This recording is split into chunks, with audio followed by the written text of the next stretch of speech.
Hi everybody, how's it going? East River G3 here. I'm gonna do a quick movie review for you today.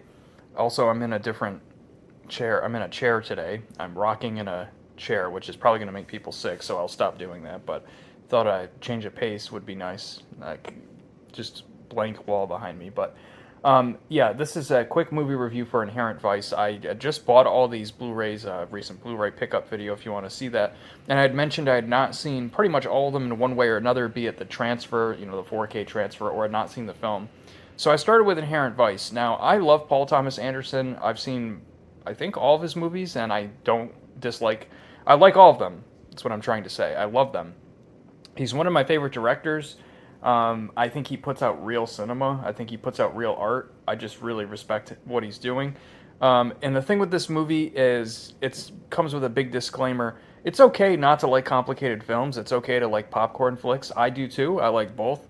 I guess it's hard to explain my thoughts about this without sounding rude, but it's totally okay to not get, I shouldn't say not get, but not like stuff like this. So that's just a disclaimer. But to be honest with you, there were times watching this movie where I was like, I don't understand, because I didn't know too much about it, and I didn't look up reviews or anything until after I saw it last night, and I kind of felt like, how the hell do people not like this? This is like this is what I want. I want artistic films. I feel like most movies today are popcorn flicks now, and Paul Thomas Anderson is one of the great directors that is still putting out good shit. This is no exception. It's just confusing. But something being confusing or difficult or demanding my attention doesn't mean it's bad. And also, not understanding the plot doesn't mean it's bad. I get it. Some people want to understand the plot. They want to know exactly what's going on. They want to be in control of the viewing experience the whole time. I totally get that. But for me, I've always thought that it's okay if I don't fully understand the plot, because I can either watch it again and try to get more out of it, or I can just accept that and enjoy it for what it was. And that's the thing with this movie, is it's a wild ride that you have to enjoy for what it is. If you're not familiar with Thomas Pynchon, or which this book is based off, the movie is based off of the book, or any author that writes in that kind of weird postmodern style like his, they eschew all writing conventions. The plots can be very convoluted. They're often very funny, but characters come and go with no warning. Scenes can change with no warning. It will jump back and forth between the future with no warning. And very much like this film is like watching. It's this movie to me is like, the main character Doc is a stoner PI in the 70s, and he's trying to figure out the mysterious disappearance of his girlfriend, and he gets roped into a couple other subplots of crazy things that are going on. That's the basic plot. And this film very much mirrors him being stoned the whole time, because it's as if you walked up to somebody mid-conversation and tried to understand what they were talking about. And every time you tried to ask them what's going on, they kind of looked at you and kind of moved away. That's what this movie's like. You always are one step behind in what's going on, and it's on purpose. They want you to slowly piece things together, and even if you can't fully piece things together, that's okay, because these are really like character pieces. David Lynch kind of does this too. They're not exactly the same style of film, but he does the same. You feel sedated watching his films. You're never getting the full plot. And a lot of his movies as well are like little vignette pieces that are more there for that. As if this movie is like a vehicle for little scenes of character development and character work, and just like little things like that. So it's almost like worth watching for those little scenes, and they do connect to each other in very vague ways that are sometimes not explained, sometimes are.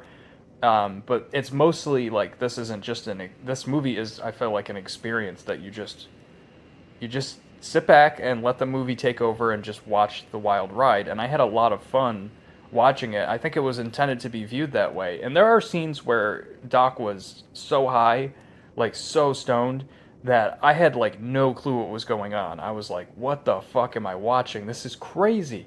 And there are other scenes that I think to most people that don't watch stuff like this, they'll just think are like fucking crazy and weird. But someone like me who watches a lot of kind of weird out there stuff like this, it was weird, but it was kind of funny. Like, oh yeah, I've seen this kind of shit before.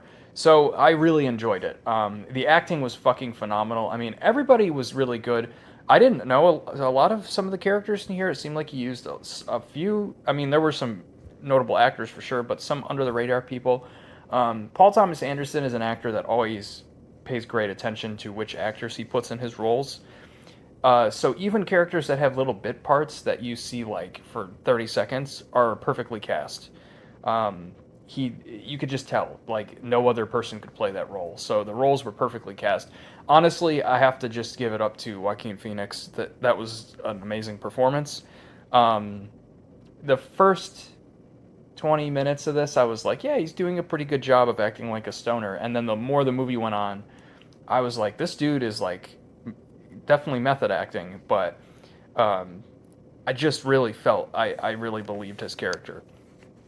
Um, so yeah, that's a weird movie. It's a very stylized film. It's very detective noir like in its style. Lots of '70s washed out colors. This movie was shot on film, beautiful film grain. It really at times looked like a movie from the '70s. Um, like lots of that style, the detective noir thing. Lots of like talking in a dark alleyway. They're lit by shadows. That's black and gray, and there's fog everywhere, and just amazing. So beautiful cinematography. I mean, probably some of the best I've seen. I watched this on Blu-ray because it doesn't exist on 4K, and I think this is probably the best looking Blu-ray I've ever seen. The picture quality was so clear and vibrant. The colors were beautiful. It was shot so well. I do think this is probably one of the best Blu-rays I've seen ever. This remember not a 4K. Hopefully we would get a 4K release, but it just looks so good. I don't have much more to say. I would suggest watching this stoned because it will make more sense. This everything is very drawn out. Again, getting back to David Lynch, not stylistically in terms of tone the same, but in terms of the way they compose their shots in this movie especially. I'm saying if you've ever seen David Lynch films, very slow paced, like really slow. Characters will like seconds will pause between all of their dialogue. So I could see people getting very frustrated and like, what the fuck is this? Why are they taking so long to talk? Why are they just sitting there not talking and staring at each other? I think if you're high, this movie will allow you the patience to watch it. Yeah, I definitely suggest getting really stoned and watching this. And I'm not going to say it's going to make more sense, but it will definitely get you into the feeling of the film more, and it'll be a lot funnier. And this movie was like really funny, and I think even if I wasn't stoned, it was really funny. Like Martin Short was in here. Like this, there's some great comedic shit in here that is so subtle sometimes. Sometimes it's not subtle; it's really over the top.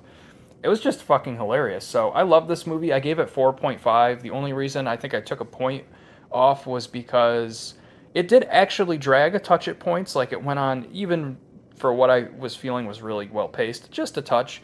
And also, an extremely minor nitpick, but the character, I can't remember her name, Sortilege, the narrator. I didn't really like that woman as an actress, and her voice was kind of weird. That's a stupid nitpick though. But it did kind of bother me nonetheless. But I think it would be okay for most people. This was a fucking amazing movie though. It was really good. I'm so glad I watched it. It's one of the best movies I think he's made from an artistic standpoint, and it was just so goddamn funny. One of my favorite Paul Thomas Anderson movies has always been Punch Drunk Love, because it's so well made, it's touching, it's weird, and it's so funny. And I think I like this more than that. So, yeah, I have nothing but good things to say about this film. Inherent Vice, it's definitely worth a watch, but it's not for everybody. It's not an easy to watch film, but I think if you get into the style, then it's really something special. So take care and peace out.